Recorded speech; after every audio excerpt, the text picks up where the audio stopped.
नमस्कार दोस्तों, जियो मैथ में आपका स्वागत है। मैं हूं रमेश कुमार।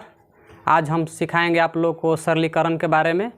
सरलीकरण में ही आता है मैथ को अपने कैसे हिस्सेदारी बांटा जाता है। थोड़ा बेसिक बताने वाला हूं, थोड़ा बेसिक बताऊंगा तो क्वेश्चन भी कराऊंगा आप लोग का। बेसिक ये है कि जैसे मान लीजिए कि मैं 20 रुपया लेकर बाज़ार में गया, ठीक है, और इसमें से मैंने 5 रुपया खर्चा कर दिया, 3 रुपया खर्चा कर दिया, ठीक है। तो क्या हुआ कि 3/20 यानी 20 में मैं 3 रुपया खर्चा कर दिया, तो शेष कितना बचा। थोड़ा बेस बता रहा हूँ, उसके बाद मैं क्वेश्चन भी कराऊंगा आप लोग का। क्या है कि 20 में से 3 रुपया खर्चा कर दिया तो शेष कितना बचेगा। तो 20 में से 3 घटा दो, कितना हो जाएगा 17 बटे हो जाएगा हमारा 20, यानी 20 में 17 रुपया बच रहा है। आई टोटल यानी बाटा के नीचे जो रहता है वो मूल धन रहता है, मतलब मेन धन रहता है। ऊपर वाला जो धन रहता है ना, इसी को खर्चा कहते हैं या उसी को शेष कहते हैं, ठीक है। तो शेष कब कहेंगे या खर्चा कब कहेंगे। जैसे कि मान लो कि मैं 50 रुपया लेकर के बाज़ार में गया, ठीक है। अब 50 रुपया में से मान लीजिए कि मैं 10 रुपया को खर्चा कर दिया, तो अब हमको पास बचेगा कितना।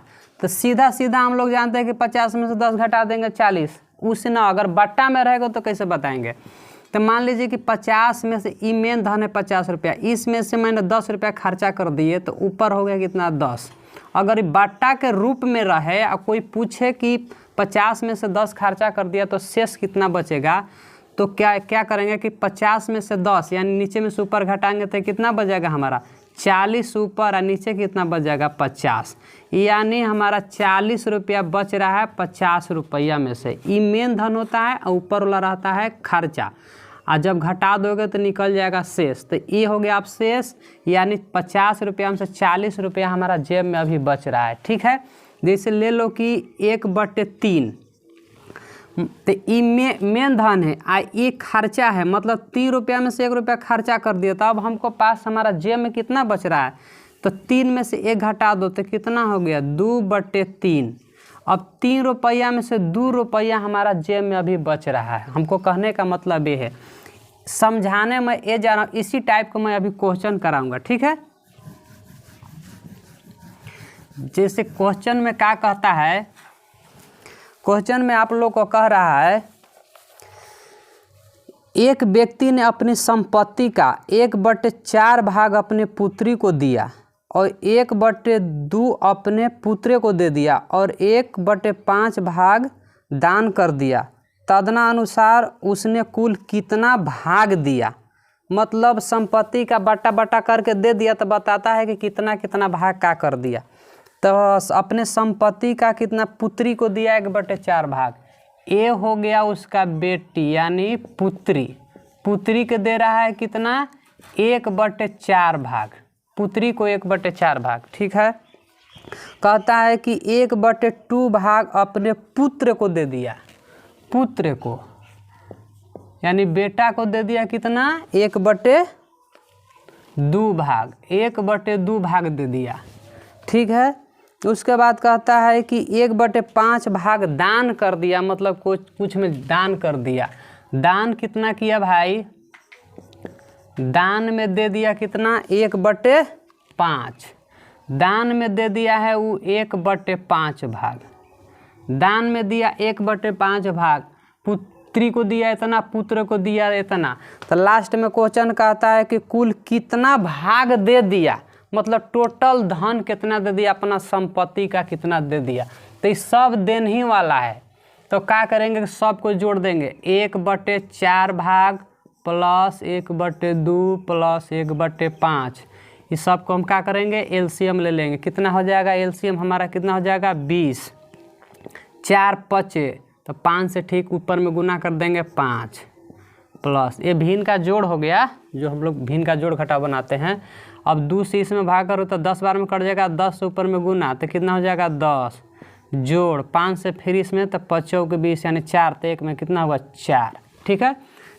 अब जोड़ देंगे कितना हो जाएगा, ये हमारा हो जाएगा 19/20, यानी 19/20 भाग वो दे दिया, 20 रुपया में 19 रुपया वो दे दिया, यही कह रहा है, यही हमारा आंसर हो गया। ठीक है, अब इसी प्रकार आगे क्वेश्चन लेते हैं। इसी टाइप का फिर आगे लेते हैं भाई।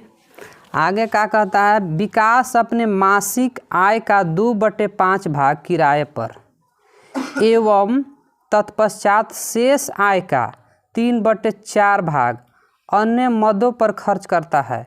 बचे हुए 180 रुपया को वह बचत खाते में रखता है। उसकी मासिक आय कितनी थी? मतलब उसका पूछ रहा है पेमेंट कितना है, एक महीना में उसको पेमेंट कितना मिलता है। ठीक है, तो अपने संपत्ति का खर्चा कर रहा है। अपना संपत्ति का कितना खर्चा करता है? 2/5 भाग। 2/5 भाग वो खर्चा कर दिया। लास्ट में शेष दिया है, तो शेष दिया तो हम लोग भी शेष को खोजेंगे।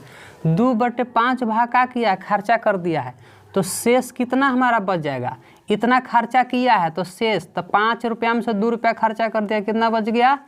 3/5 भाग। ये हमारा क्या हो गया? शेष। ठीक, यही शेष है, ये शेष है, ये खर्चा है। ठीक है, 3 इसमें से घटाएं, 5 में से 2 घटाएं तो 3/5, ये हमारा शेष हो गया। ठीक है, आगे कहता है कि शेष का 3/4 भाग, यानी शेष का इसका इसी में से 5 रुपया में से 3 रुपया हमारा जेब में मान लो कि बच रहा है, तो यही 3 रुपया में से यानी 3/5 का कितना खर्चा कर रहा है? 3/4 भाग। 3/4 भाग खर्चा कर रहा है। ठीक है, तब कटेगा तो काट दो, नहीं कट रहा है तो कितना हो जाएगा? गुना कर देंगे, 3 तिहाई 9 और नीचे हो जाएगा 20, यानी 9/20 भाग खर्चा कर दिए। कितना पैसा में से? जो हमको शेष बचा था खर्चा करके, ये खर्चा था, इसमें से इतना पैसा था, इसमें से इतना खर्चा किया तो शेष बचा इतना। अब इतना के खर्चा कर दिए तो खर्चा किए तो आ गया इतना खर्चा। तो अब हमको पास कितना बच रहा है? तो इतना में से हम फिर इतना खर्चा कर दिए, तो 3 का हुआ 5 माइनस 9/20, जो घटा लेंगे वही हमारा जेब में बच जाएगा। तो घटाएंगे तो कितना हो जाएगा भाई? एलसीएम हो जाएगा 20, 5 चौका 20, तो चरतिया कितना हो जाएगा? 12 माइनस कितना हो जाएगा? 1, यानी 9, और नीचे कितना हो जाएगा? 20। ये दोनों का एलसीएम हो गया ये 20, तो 12 में से 9 जाएगा तो कितना हो जाएगा? 3, और नीचे कितना हो जाएगा? 20। 20 रुपया में से 3 रुपया हमको बच रहा है, 3 रुपया। ठीक है, तो रियल में कितना बच रहा है? रियल में 180 रुपया बता रहा है कि बच रहा है। तो ये बचने वाला रियल में बच रहा है, यानी मान के चलो 3 कलम मान लो, यानी 3 कलम के दाम 180 रुपया। आई मेन रहता है, मेन धन, आई खर्चा वाला धन या बचल वाला धन। तो बच रहा है रियल में इतना, अनुपात में इतना, इसको अनुपात में भी बोल सकते हैं, यानी 3:20। तो 3 अनुपात, इसका वैल्यू दिया है 180, ये बचल यहू बचल, तो इसलिए दोनों हो गया का बरोबर, मान के चलो बरोबर। तो कलम पर बता रहे हैं चुका चुकी पर, ताकि आप लोग को समझ में आ जाए। तो 3 कलम के दाम 180 रुपया। ठीक है, इसलिए 1 कलम के दाम कितना? 180, और नीचे 3 काट देव तो कितना है? 3 6 18, 60। 1 कलम के दाम 60 रुपया निकल गए।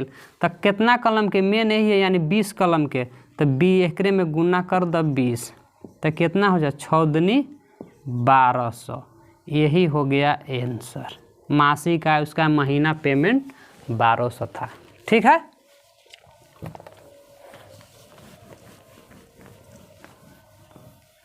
अब आगे क्या कह रहा है भाई?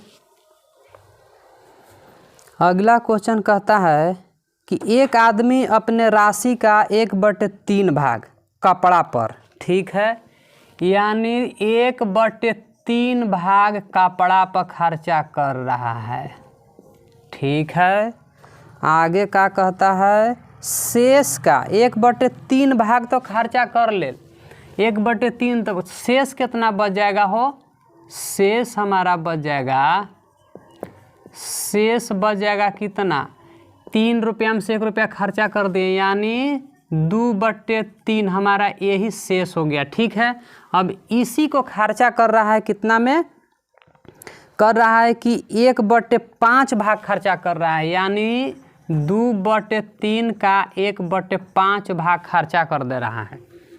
तो काट दीजिए इसको, ये भी काटने के बाद कितना आ जाएगा, ऊपर हो जाएगा 2, गुना कर दीजिए, नहीं कटेगा तो पतिया 15। लीजिए 2/3 भाग, इस पैसा में से इतना पैसा फिर खर्चा कर दिया, तो अब हमको पास कितना बचेगा, 2/3। इसी में से घटा लीजिए, यही में से खर्चा किया है ले जान के, तो इसमें से घटाएंगे कितना, 2/15। तो घटाने के बाद कितना हो जाएगा, 3 15 के एलसीएम हो जाएगा 15, तो 3 5 तो 5 दूनी 10 माइनस 1 तो 2, घटाने के बाद कितना हो जाएगा 8/15। 8/15। अब इतना जेब में हमारा पैसा बच रहा है, ठीक ना, 8/15 बच रहा है। अब ये पैसा के भी आगे क्या कह रहा है कि आगे उसमें से और खर्चा कर रहा है, यानी कहता है कि बाकी राशि का 1/4 भाग यात्रा पर खर्चा कर रहा है, यानी जाने आने में खर्चा कर रहा है। अब ये इतना हमारा शेष बच गया, ये हमारा शेष बच गया 8/15। तो 8/15 के कहता है कि 1/4 भाग फिर गाड़ी में खर्चा। तो लो भाई 1/4 भाग खर्चा करित हूँ, यानी शेष बचलका के 8/15 के 8/15। अभी खर्चा कर रहा है इतना में से, तो इतना हमारा पास अभी जेब में बच रहा है, अभी है पैसा कितना खर्चा कर रहा है, तो कटेगा भाई 4 दूनी 8 कट गया, यानी अब कितना बच गया भाई 2/15। यानी खर्चा इतना में से इतना काट छाट करला के बाद 2 कितना हुआ 15, यानी 8/15 में से 2/15 फिर खर्चा कर दिया। तो अब कितना हमारा जेब में बच रहा है, यानी कितना है, पहले से हमारा ये पैसा था, इसी में से इतना खर्चा कर दिए, तो शेष कितना अब बच रहा है, तो 8/15 माइनस 2/15, इतना के एलसीएम कितना हो जाएगा, एलसीएम 15। अब काटने के बाद काट छाट नहीं हो रहा है, यानी एक बार में 8 माइनस 2, ठीक है, तो 8 में से 2 जाएगा तो कितना हो जाएगा 6, और नीचे कितना हो जाएगा 15। 15 में से 6 रुपया अब हमको बच रहा है, यही बच रहा है, लेकिन रियल में भी बच रहा होगा। क्वेश्चन में कह रहा है कि रियल में बच रहा है, यानी 100 रुपया उसके पास बच रहा है अभी, यानी इधर कैलकुलेशन को हटा देते हैं, यानी अब हमारा जेब में 6/15 यानी 15 रुपया में से 6 रुपया बच रहा है। तो बनाइए चुका चुकी करके 6 रुपया, यानी 6 कलम के दाम 100 रुपया, प्रश्न में भी बच रहा है वही, यानी 6 बराबर 100 है, ये बचल पैसा है, ये टोटल पैसा है। तो 6 यानी 6 कलम के दाम 100 रुपया, इसलिए 1 कलम के दाम कितना 100/6, इसलिए कितना 15 के ना, 15 के, इसलिए 15 के हो जाएगा कितना 100/6 गुने हो जाएगा 15, काट दूँ 3, ये कट जते पतिया 15 न हो, 5 15 2 6 और 2 से एकरा काट दूँ 50, आई 25 है कितना हो जाती 25 है कुछ सुनना, यानी 250 रुपया उसका पेमेंट था, ठीक है। चलिए अब आगे बनाते हैं, आगे क्या कहता है भाई,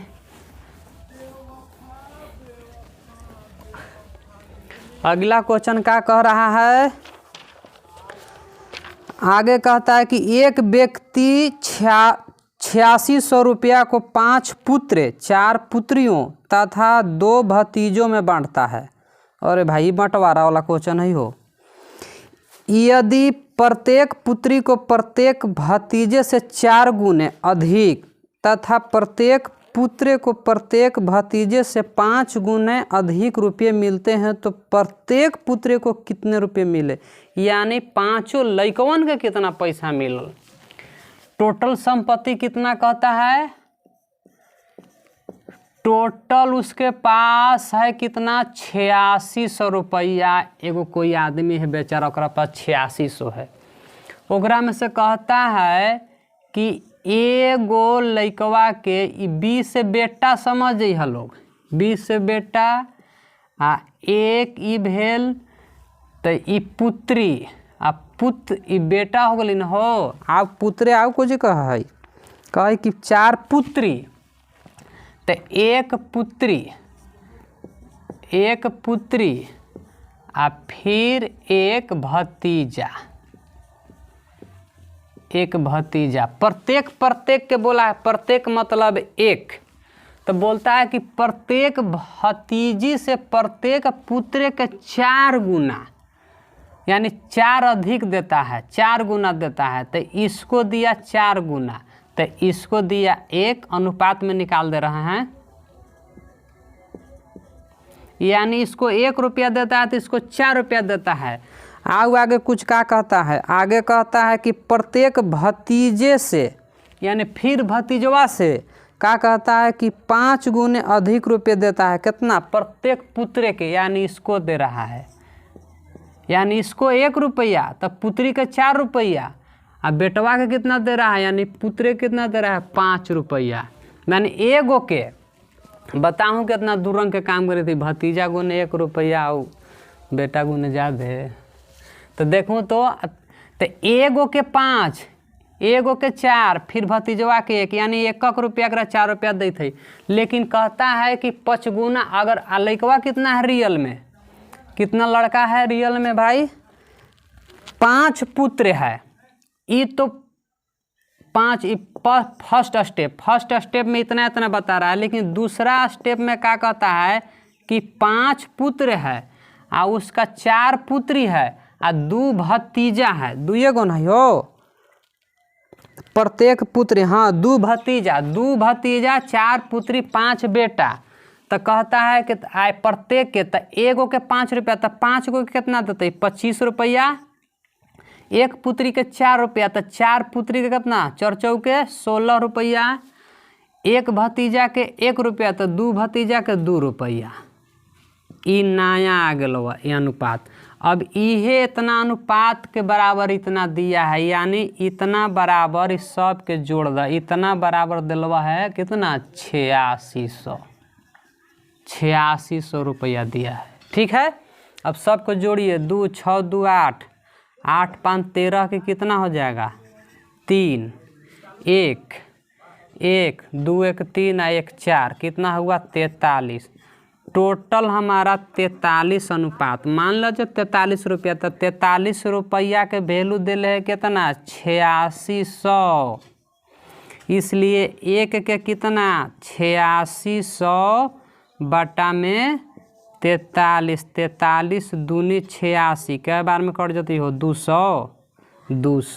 तो 1 के निकल गए, यानी 1 अनुपात के वैल्यू, यानी 1 रुपया 1 कलम, जो भी माना 1 कलम कहते तो ज़्यादा समझ में आओ। 43 कलम के दाम इतना, तो 1 कलम के दाम इतना, तो 1 कलम के दाम कितना कट गया है, यानी 200।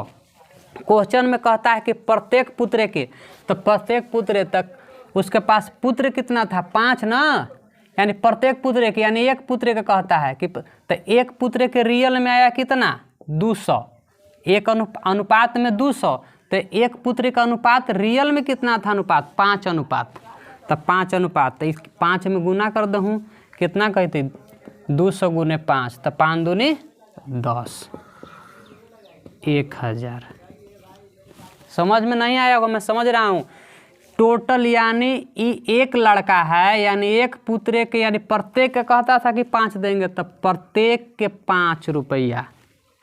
लेकिन उसके पास है कितना 5 पुत्र है, तो 1 पुत्र के 5 देगा, तो 5 पुत्र के कितना देगा 25।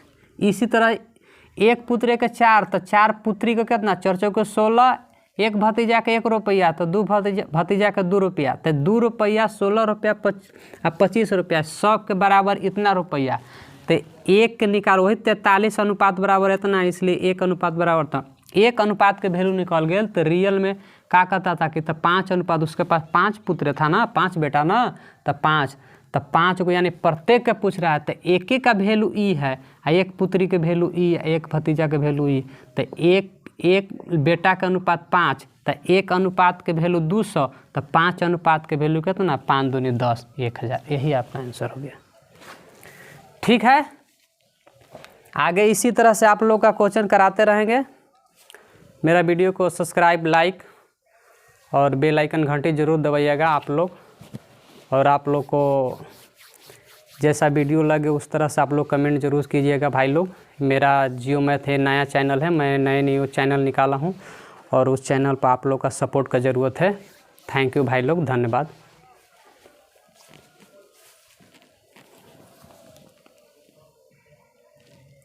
ओके मालूम ना।